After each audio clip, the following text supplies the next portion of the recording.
So I'm really pleased to be here in Orlando at ATiA with someone I've met over many years called Leslie DiChiara.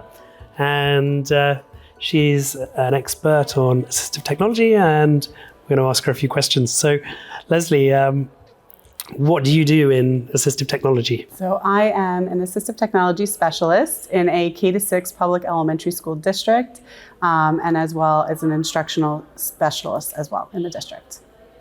What brings you to ATiA this year? So this is not my first year at ATiA, but I am a repeat returner to the conference, and I'm here because of the opportunities with the sessions to learn from other presenters. I've also been presenting myself in a pre-conference session this year on the AT Design Lab. And it's also not just about the sessions that are here, but it's also about the connections with the people that are at this session. You know, connecting with other people that are in the field.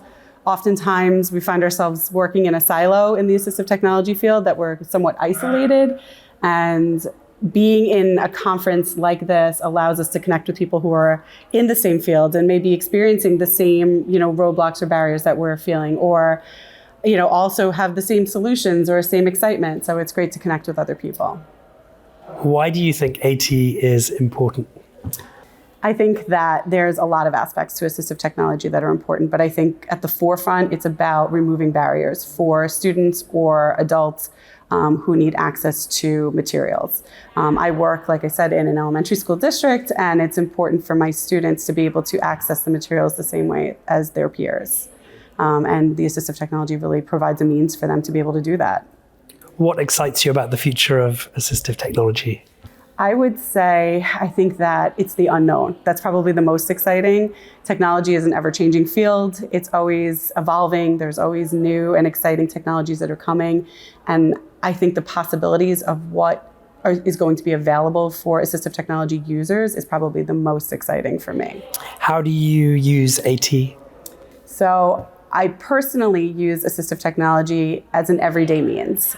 So I am not somebody who necessarily needs the technology, but I certainly benefit from the use of it. So whether it's from using dictation within my phone, word prediction as I'm typing, although autocorrect doesn't always work in my favor, but just all of the things. Audiobooks, are always something that we access as well. So having the materials read, just maybe if we're too busy to be able to read a book. But I think that that's the biggest piece, is integrating assistive technology as just a technology. Has assistive technology impacted you personally? So it has. I have a child who has a vision impairment, and he utilizes assistive technology for access to print materials. And it has changed how he's able to access that and his success, in the educational environment. How does he use that assistive tech? What kind of technologies is he using? So he uses audiobooks. So he will access through Bookshare, Audible, various, methods where he's able to have the materials read to him. His vision disability causes him to have difficulty tracking.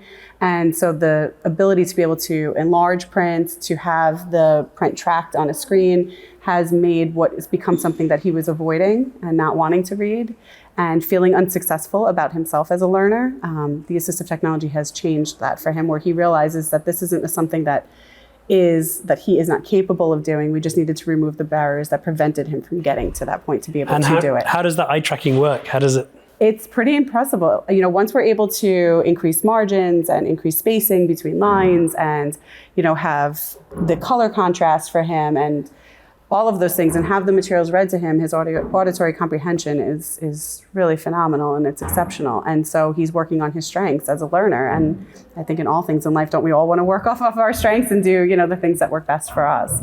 So he's had a lot of success since then. It's allowing children to, get educated at their peer level, isn't it? Well, that's exactly it. And that's the whole point of assistive technology, is to remove the barriers that are placed within the classrooms, and it's to level the playing field. It's not creating advantages for any children.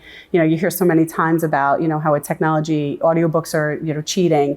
And it's busting those myths and getting people to understand that it's not doing any of those things. All it's doing is just providing the same opportunities as their peers, so that they have access to learning. They can feel successful, that they can feel confident. Many children that face learning difficulties and learning disabilities often also suffer with their confidence as well. And you can see it. I mean, I can't even begin to say how many times that I've provided technology to a student, and the shift in confidence and the shift in their ability, because they see that they can perform and they realize that it's not them, was that they weren't the barrier to their learning. It was all the other things in the way. And once those were removed, the possibilities were limitless. And without AT, these children fall behind very quickly. Yes.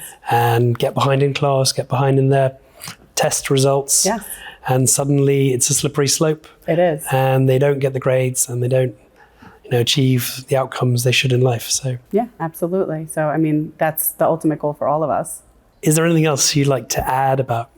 I just think that I feel very fortunate to be a part of this industry, to be able to be a change maker for children and families, and to provide a means for these children to have a successful future, whether it's educationally or beyond that. Great, fantastic. Thank you.